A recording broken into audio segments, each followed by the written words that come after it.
seja bem-vindo a mais uma roda de conversa. Hoje temos uma convidada super especial, é a primeira vez que ela está aqui com a gente, é a Mari. Mari, seja muito bem-vinda, sinta-se à vontade aqui com a gente. Obrigada. Bom, hoje vamos estudar um pouco da lição 5 com o tema O Doador do Descanso. E a gente está estudando sobre Hebreus, e os capítulos 3 e 4 desse livro apresentam Jesus como aquele que providenciará descanso para nós. Foi Deus quem criou o descanso sabático, um momento que nos lembra o fato de que a criação e a redenção estão interligadas, porque somente Deus pode nos redimir, e ao descansar nós reconhecemos a nossa dependência dele. E com isso eu quero saber de vocês, como podemos, de maneira prática, entrar hoje no descanso de Deus, que é a certeza da salvação em Cristo? Bom, eu acredito que eu estava lendo Hebreus há um tempo atrás e eu anotei uma coisa que tem super a ver, que eu achei bem interessante para compartilhar. Fala que é assim, a gente é por meio da simples fé nos méritos expiatórios e no ministério de Cristo no céu. Então, a base, como a gente até viu no PG do ano passado, a gente vê que a base de tudo é a fé. Então, a partir do momento que a gente tem a fé em Cristo e permite que Ele atue na nossa vida, a gente, aos pouquinhos, Ele vai fazendo que a gente possa entrar nesse descanso na presença dele. Eu gostei bastante do que a lição mencionou, né, conectando a questão do descanso com a nossa compreensão sobre a salvação, né, e até mesmo o que a gente ainda vai estudar mais no livro de Hebreus, sobre o santuário celestial, que é uma compreensão muito maravilhosa e muito linda que a gente tem, de como a gente pode descansar em Cristo e no que Ele já fez por nós. E é muito legal, porque desde o início Deus faz isso. Desde a criação, Ele cria tudo para o ser humano e aí dá o descanso pelo que Ele já fez. Não porque o ser humano estava cansado, porque ele tinha acabado de ser criado, mas pelo que Deus havia feito por ele.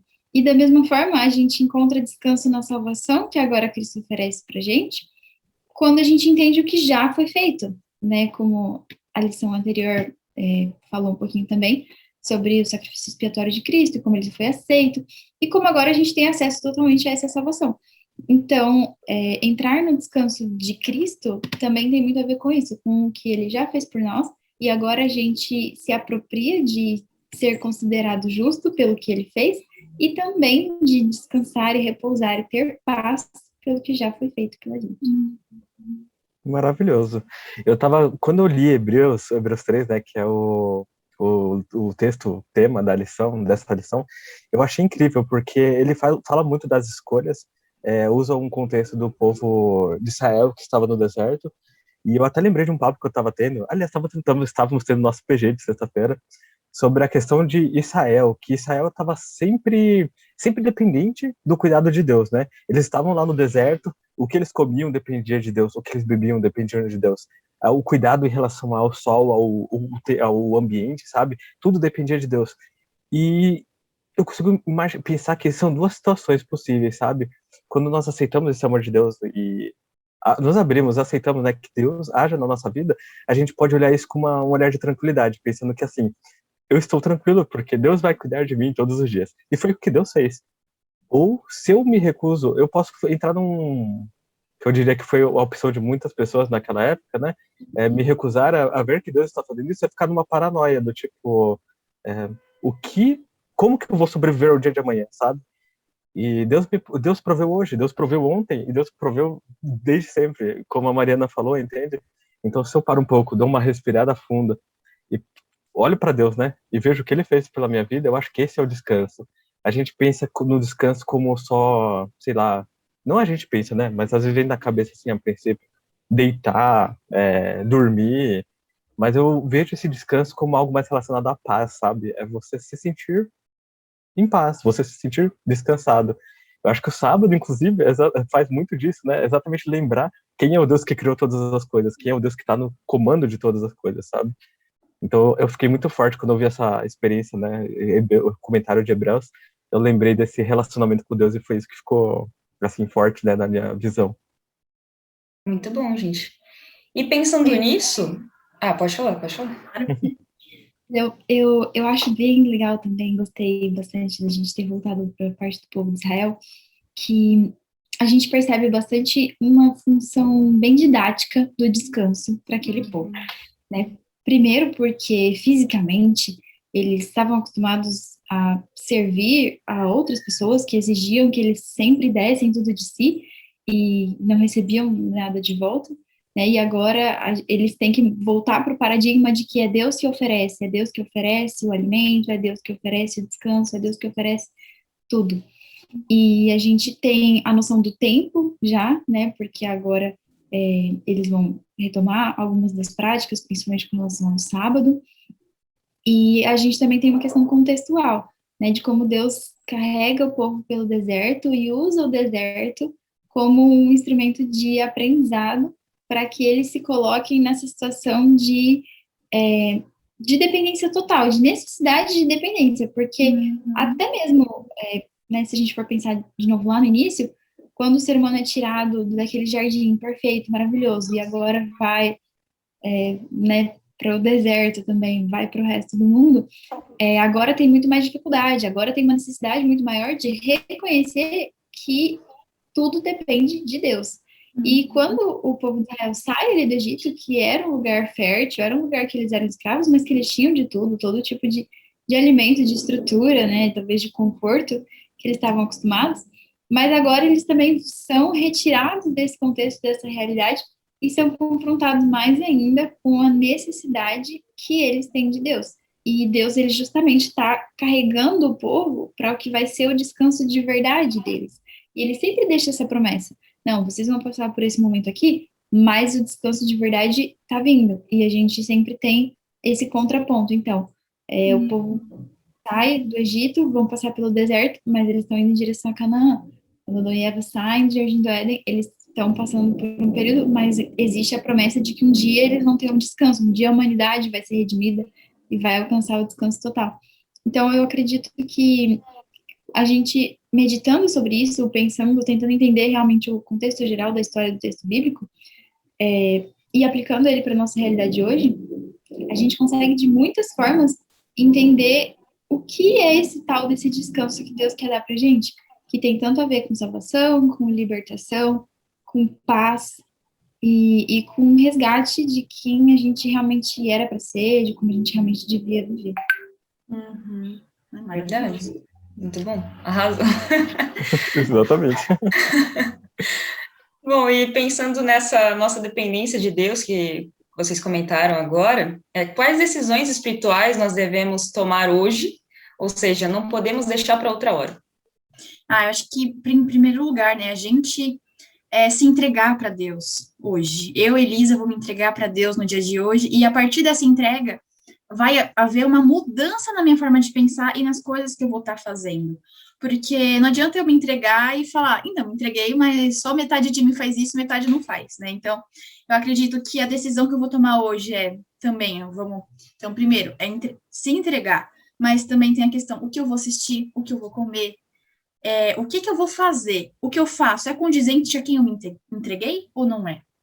Então, eu acho que isso são decisões que são, tipo, super naturais do nosso dia a dia. Como que eu vou para tal lugar? Eu vou para tal lugar? Então, são coisas práticas, mas que eu acredito que isso estão totalmente ligadas. Porque o que a Mari falou também está relacionado muito com a confiança de que Deus vai estar suprindo as coisas. Então, se eu me entreguei para Ele, será que eu estou confiando mesmo? Ou eu estou deixando de... Estou só fazendo um pouquinho para falar que fiz, mas eu não confio por completo.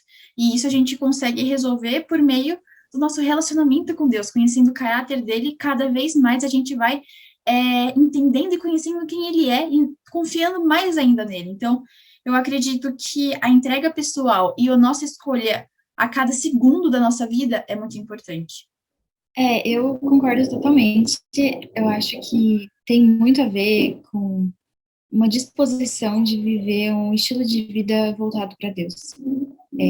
A própria lição também traz algumas sugestões, assim, de rotina mesmo, eu achei muito legal, de como a gente pode, de forma prática, tentar colocar no nosso estilo de vida um ambiente, um entorno que revele que a gente confia em Deus.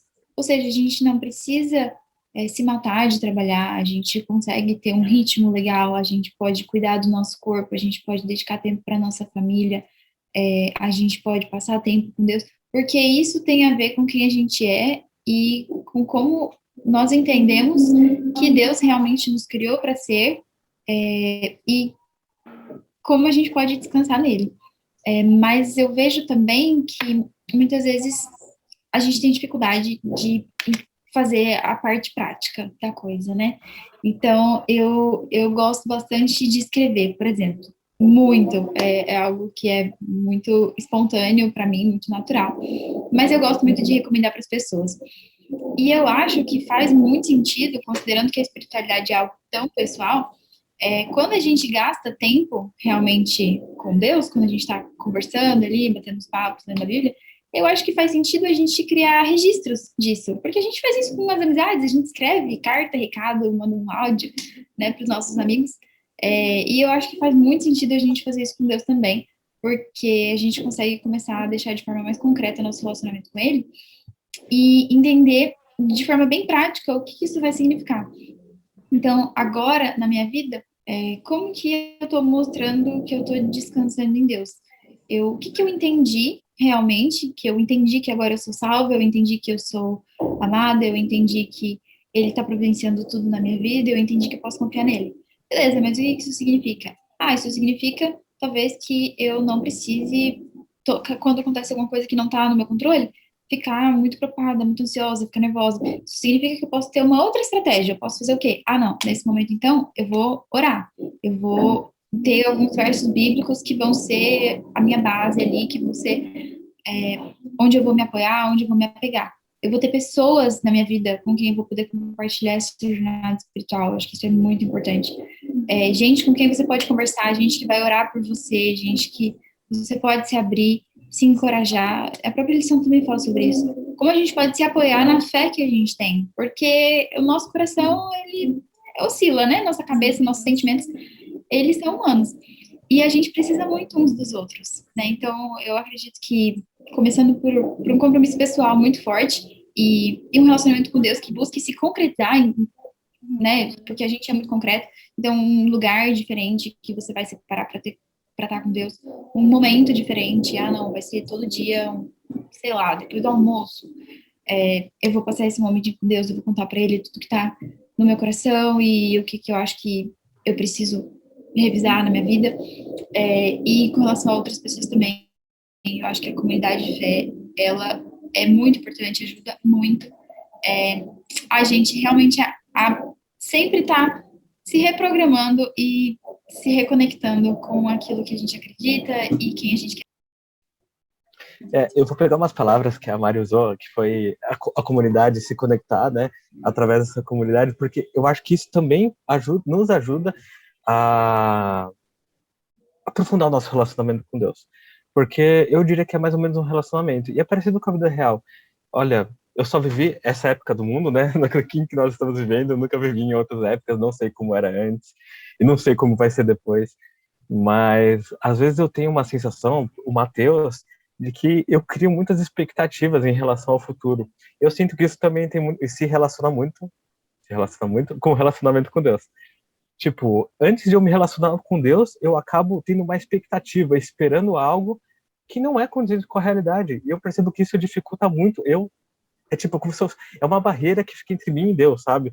Porque eu esperava que o Mateus fosse assim, que o Mateus fosse assado e tal. E quando eu dou o primeiro passo, né? Quando Deus me empurra, né? Na verdade, eu peço para Ele para dar esses empurrões. Eu vejo que talvez não é dessa maneira como eu esperava, e eu penso, será que eu estou fazendo as coisas da maneira certa? Eu acho muito importante a gente se preocupar com o nosso crescimento, se a gente está caminhando no sentido certo, porque isso também nos faz buscar a Deus, nos faz procurar a luz de Deus para continuar nos guiando. Mas eu acho que também não é saudável até o ponto em que eu perco a vontade de continuar caminhando com Deus, porque eu não sei se eu estou caminhando da maneira correta, sabe? E eu acho que isso também faz parte da paz que Deus dá. Então, eu fiquei pensando muito, né? Qual seria o passo prático? Porque se eu estou ansioso, é difícil falar assim, pô, fica tranquilo, confia em Deus. Mas eu tenho minha ansiedade para lidar, sabe? Não é tão simples assim como sofre dessa maneira. Tipo, na prática pode ser simples, mas não, na teoria pode parecer simples, mas na prática não é tão simples. Então eu diria que assim, tentar respirar, ter um dia de cada vez e assimilar o seu relacionamento com Deus naquele momento, sabe? Porque Deus vai interagir com você. Na verdade, Deus já está propondo esse relacionamento há um tempão. Há 6.000 anos nós vemos aí, a Bíblia é prova disso, que Deus está propondo um relacionamento com você, um relacionamento comigo. Então pode responder a Deus que Ele está te escutando. Assimile essas experiências um pouco por vez, porque a experiência de cada pessoa é diferente. A gente tem uma verdade única, que é a Bíblia, ela não muda, mas o relacionamento com Deus, ele varia de pessoa para pessoa. Tipo, o Deus não muda, mas a sua realidade muda. Então Deus te responde às suas necessidades diferente das necessidades do Mateus, sabe? Então eu diria que a melhor maneira é essa, você entender que Deus vai te responder na sua realidade, nas suas necessidades. Respira fundo, na medida do possível, tenta, né, se desfazer um pouco das expectativas e olhar para esse mundo que Deus está querendo te mostrar, sabe? Eu, pegando o exemplo do povo de Israel, seria mais ou menos assim: a gente pede para Deus a Canaã, e aí quando a gente acorda no dia seguinte, a gente vê um deserto na frente, e a gente fala, nossa, não era nada daquilo que a gente imaginava, mas Deus faz cair o maná do céu, Deus dá a comida que eu preciso, a água sai da rocha, o mar se abre, entende? Deus está ali se comunicando comigo de uma realidade diferente. Eu não via Canaã naquele momento, mas Deus está ali, entende? Então eu penso que esse seria o primeiro passo, né? Tentar desacelerar um pouquinho da nossa rotina, do nosso ritmo atual, dar uma respirada e entender que, tipo, Deus está ali. Deus, ele está disposto, ele sempre esteve disposto a aceitar esse relacionamento. Então, eu acredito que é importante dar esse primeiro passo e falar para Deus, tenho dificuldade, não consigo escutar, mas me ajude a escutar. Então, eu diria que é mais ou menos isso. Perfeito. É com você, Liz. É isso aí. Bom, gente, esse é o momento do Fala Aí. Então, Léo, roda a vinheta. Momento Fala Aí! Bom, gente, esse é o momento do Fala Aí, como você já sabe, então coloque aqui nos comentários qual que é a sua palavrinha do Fala Aí. Então, gente, bora falar aí em uma palavra. O que significou essa lição? Para mim, essa lição, numa palavra, seria entrega. Bom, a palavra que eu escolhi foi aconchego. A minha palavra é fé. E a minha é promessa. Bom, agora para finalizar, eu quero ler para vocês um trecho do texto da parte de sexta-feira, que diz assim: fale de Jesus, pense nele, que o próprio eu se perca nele, afaste toda dúvida, esqueça seus temores, diga com o apóstolo Paulo, já não sou eu quem vive, mas Cristo vive em mim. E esse viver que agora tenho na carne, vivo pela fé no Filho de Deus, que me amou e se entregou por mim. Descanse em Deus, Ele pode guardar o que você lhe confiou. Colocando-se em suas mãos, Ele fará com que você seja mais do que vencedor por aquele que o amou. Bom, esse tema sobre o descanso que estudamos nessa lição me lembra sempre que Deus pensa em cada detalhe da nossa vida e que seu objetivo é nos trazer paz, porque Ele sabe exatamente do que precisamos. Então, que a gente possa confiar mais nele, confiar na sua promessa, porque com certeza essa é a melhor decisão que nós podemos fazer. É isso, essa foi a lição dessa semana. Se você gostou, deixa seu like, comenta aí, pode comentar sua palavra e compartilha com seus amigos. E é isso, até a semana que vem.